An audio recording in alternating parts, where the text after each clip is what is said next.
Zee 24 तास एक पाऊल पुढे।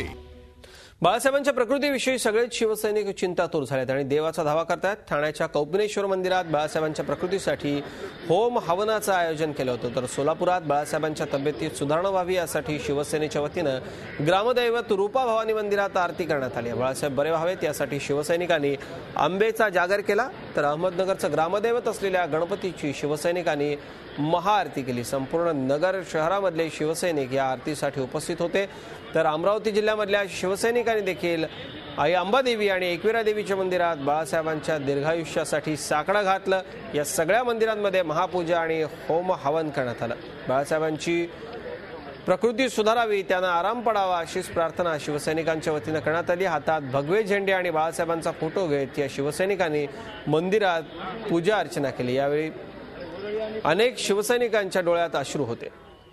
बाळासाहेबांच्या प्रकृतीला आराम पडावा, ते ठणठणीत बरे व्हावे त्यासाठी धुळ्यातल्या शिवसैनिकांनी एकविरा देवीच्या मंदिरात महाआरती केली। बाळासाहेबांच्या प्रकृतीबाबत माहिती मिळाल्यानंतर शिवसैनिकांनी ही महाआरती केली आहे। तर मध्य प्रदेशातल्या भोपाळमध्ये बाळासाहेबांच्यासाठी यज्ञ केला जातोय। पुण्यात देखील बाळासाहेबांच्या प्रकृतीच्यासाठी पूजा अर्चना केली जाते। चंद्रपूरमध्ये देखील होम हवन केला जातोय। महाराष्ट्रामधल्या विविध ठिकाणी शिवसैनिकांनी बाळासाहेबांच्यासाठी प्रार्थना, यज्ञ आणि होम हवन सुरू केले। झी 24 तास एक पाऊल पुढे।